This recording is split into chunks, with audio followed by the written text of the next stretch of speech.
Is to recover as much as I can in the next 2-3 days. There is not going to be a lot of training. For sure, tennis zero. Nobody in Rome prepared for this. The tennis legends watched: Becker, McEnroe, Wilander, men who spent decades defining greatness, and they are the ones who now refuse to believe it, quietly, uncomfortably. Because what Jannik Sinner just did at Foro Italico this week was genuinely, undeniably insane. He broke Djokovic's 15-year Masters 1,000 win streak record on a Tuesday in a quarterfinal without blinking. Friday night, Sinner was bent double between points, racket down, gasping, the kind of exhaustion that ends matches. Medvedev was dismantling him piece by piece. 10,000 Italians went silent. Then the rain came, play suspended. 18 hours later, he walked back out, held to love. 2 match points, 15 minutes, gone. That moment broke something. The 33-match winning streak didn't break them. 6 consecutive Masters titles nobody in history has touched didn't break them. Watching a man who looked completely finished come back the next morning feeling nothing, that broke them. Casper Ruud confessed on camera he has to remind himself Sinner is human, not tactically. As a survival strategy, a top 10 player. Basic biology. Subscribe. This channel is about to show you what nobody else is talking about. The final hasn't started. Losing that match to Carlos, what he did in the aftermath and his ability to speak. The real story hasn't either. Let's go back to Tuesday, because that's where the psychology broke. Andrei Rublev walked onto Campo Centrale ranked inside the top 15. He had beaten quality opponents to get there. He was fresh, prepared, and playing some of the better clay court tennis of his season. What happened next took 1 hour and 32 minutes. Sinner won 6-2, 6-4. He hit 19 winners. He converted breaks at will. But the scoreline is almost irrelevant. What mattered was the manner. Rublev never found a foothold, never established rhythm, never once made Sinner feel uncomfortable. The world number 1 moved through that quarterfinal the way a surgeon moves through a procedure he has performed 1,000 times. Precise, unhurried, completely unbothered. And in doing so, he became the first man since Novak Djokovic in 2011 to win 32 consecutive matches at Masters 1000 level. He broke a record that had survived 15 years of the sport's most dominant era. Djokovic built that streak across multiple seasons, multiple surfaces, at the absolute peak of his powers. Sinner broke it on a Tuesday afternoon in Rome and told reporters afterward he doesn't play for records. That specific sentence, "I don't play for records, I play for my own story," is the sentence that made Becker go quiet. Because it wasn't false modesty, Sinner meant it, and that is far more unsettling than any record. The career Golden Masters is the achievement at the center of everything happening in Rome this week. 9 Masters, 1,000 titles. Every single event won at least once. It is the kind of feat that takes most champions an entire career to accumulate, if they accumulate it at all. Djokovic is the only man in history to have completed it, and he didn't do so until he was 31 years old in Cincinnati in 2018, deep into his 3rd decade of professional tennis. Sinner arrived in Rome this week needing exactly 1 title to match that, at 24. To understand how he got here, you have to go back further than this tournament. Last October in Shanghai, Sinner retired mid-match against Tallon Griekspoor in the 3rd round. That was the last time he lost at Masters 1000 level. From that moment forward, across Paris in late 2025, then Indian Wells, Miami, Monte Carlo, and Madrid in 2026, he won every single Masters event he entered. 5 consecutive titles. The first player in the history of the sport to achieve that specific sequence. When he beat Alexander Zverev in the Madrid final in under an hour, the tennis world sat up. When he arrived in Rome the following week needing 1 more, the tennis world held its breath. His path through Rome began against Sebastian Ofner. A 6-3, 6-4 win. Professional, controlled, nothing wasted. Then Alexei Popyrin in the 3rd round. 6-2, 6-0 in 65 minutes. 20 winners. 5 of 8 breakpoints converted. Popyrin, ranked 61st in the world, had beaten Matteo Berrettini and Jakub Mensik to reach that match. He never got a foothold. Then Andrea Pellegrino in the round of 16, an Italian qualifier playing the biggest match of his career on home soil, ranked outside the top 100.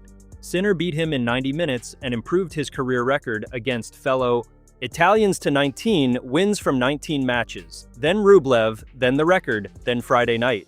Friday night deserves its own conversation, because Friday night is where the mask came off and Sinner still won. Daniil Medvedev is not a soft draw. The Russian is a former world number one, a US Open champion, a man who had already won titles in Brisbane and Dubai earlier in 2026. He arrived at the semifinal having beaten Martin Landelus in 4 hard-fought sets. He came in with a clear tactical plan, drag Sinner wide, shorten his recovery time, force him into physical discomfort on the heavy Rome clay. And for large stretches of Friday evening, it worked. Sinner took the first set 6-2 with brutal efficiency. And then the conditions shifted. The humidity thickened, the clay slowed, and Medvedev began running him. After almost every extended rally in the second set, Sinner was bent over his racket, hands on knees, visibly struggling to catch his breath. The trainer came out mid-set to treat his right thigh. He lost a break he had earned back, then lost the set 5-7. The crowd, which had been roaring, went uncomfortably quiet. Not because they'd stopped believing, because they'd started worrying. Sinner broke for 4-2 in the third set and let out a roar that shook the Foro Italico. It wasn't celebration, it was pure release of pressure. Then the rain arrived. Play suspended at 9:45 in the evening. Medvedev still serving, still dangerous, still one hold from closing the gap to 4-3. Both players went home. The match sat overnight, unfinished, on the edge of something. Sinner admitted afterward he struggled to sleep. That is the most human thing he said all week. It has been a situation I haven't been in yet, where you need to finish when you're nearly over with the match. You sleep, you don't know what's coming out the next day. That honesty matters, because what came out the next day was cold, clinical, and completely ruthless.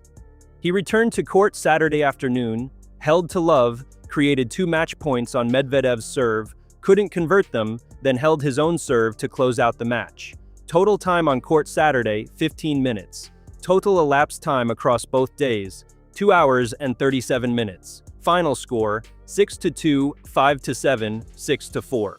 He extended his Masters 1,000 win streak to 33. He became only the second man in history, after Rafael Nadal in 2011, to reach the final of the season's first 5 Masters 1,000 tournaments. He also became the first Italian man in the Open era to reach back-to-back Rome finals. And he did all of it on a body that looked broken the night before. Now consider what Casper Ruud had to watch from the other side of the draw. The Norwegian reached his first ever Rome final with one of the cleanest runs of his career. He beat Jiri Lehecka, Lorenzo Musetti, Karen Khachanov, losing 1 set across 3 matches, then dismantled Luciano Darderi 6-1, 6-1 in the semi-final despite a nearly 2-hour rain delay mid-match. Ruud barely broke a sweat. He arrived at the final fresher than Sinner, sharper than Sinner, and carrying momentum that would have made him the favorite against almost anyone else on the tour. Against Sinner, the head-to-head tells a different story. 4 meetings, 0 sets won by Ruud. Their last encounter was this same tournament, this same surface, 12 months ago. Sinner won 6-0, 6-1 in 63 minutes in the quarterfinals. Ruud won exactly 2 games. 2, against a man who had just returned from a 3-month doping suspension and was supposedly still finding his feet. That scoreline sat in Ruud's head all week, and he made no effort to pretend otherwise. "Last year I was kinda blown out of the court by him," he said on Saturday. "We will both remember it. I hope that's not the case this time. I know that against him, you have to raise your level 2 or 3 times just to hang with him." That last sentence is worth sitting with. Not win, not compete, just hang. A man who has reached 2 Roland Garros finals, won the Madrid title in 2025, and fought his way to a first Rome final, openly stating that his goal against Sinner is to hang with him. That is the psychological reality of what Sinner has built. He hasn't just broken records, he has rewritten the internal language of his opponents. The betting markets confirmed what the players already knew. Sinner entered today's final priced at 1300ths, Ruud at 5-1. Those numbers don't reflect a tennis match, they reflect a reckoning. The odds makers had watched the same Friday night everyone else had watched, the gasping, the thigh treatment, the rain suspension, and still couldn't move Sinner's price in any meaningful direction, because the data across 33 consecutive Masters 1,000 matches tells a story that one difficult semi-final cannot override. What makes this genuinely difficult to process, for the legends, for the analysts, for the opponents, is the age. Djokovic completed the career Golden Masters at 31. Nadal never completed it at all, despite owning clay tennis for 2 full decades. Federer never completed it.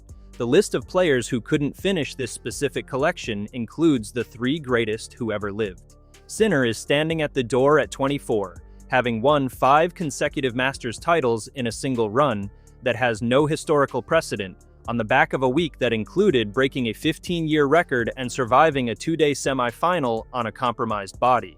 And the legends watching this, the ones who played this game at the highest level, who know what it costs physically and mentally to sustain this kind of dominance, cannot reconcile what they're seeing with what they know about the sport. Because what they know about the sport says this shouldn't be possible yet. Not at this age, not at this volume, not with this consistency. The frameworks they built their understanding of tennis around simply do not accommodate what Jannik Sinner is doing in 2026. That is why they refuse to believe it.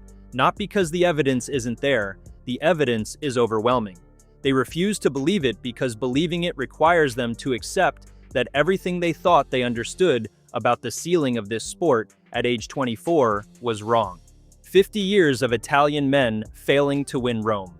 Adriano Panatta in 1976, the last man to do it. Every generation since has come to Foro Italico carrying that weight, felt it in the crowd, and buckled. Sinner walked in this week carrying something different. Not the weight of 50 years, the momentum of 33 straight wins, the quiet certainty of a man who broke Djokovic's record and described it as a Tuesday. Today's final against Ruud is the last piece. 1 match, 1 title, 9 for 9. The career Golden Masters completed at an age when most champions are still figuring out their peak. Italian President Sergio Mattarella is in the stands. 10,000 people are screaming his name. The French Open starts in 9 days, and Sinner is about to walk onto the same clay court where he was gasping 48 hours ago, and do it all over again. The tennis legends watching from outside Italy have one remaining question, not whether he wins today. The markets answered that at 1300ths. The question they cannot answer, the one keeping them quiet, is where exactly this ends. Because nothing in the history of this sport at this age gives them a reference point. No comparable, no precedent, no framework. Just a 24-year-old from a small town in the Italian Alps, standing 1 win away from something only one man has ever done, treating the whole thing like it was always inevitable. That is what insane looks like. And that is the story nobody else is telling you. If this kind of deep dive coverage is what you've been missing, subscribe right now and hit the bell. Every major story in this sport gets this treatment on this channel. Not the highlight, not the headline, but the full picture that sits underneath both. You won't find this perspective anywhere else. Subscribe. The channel is growing because the coverage is different. Be part of that.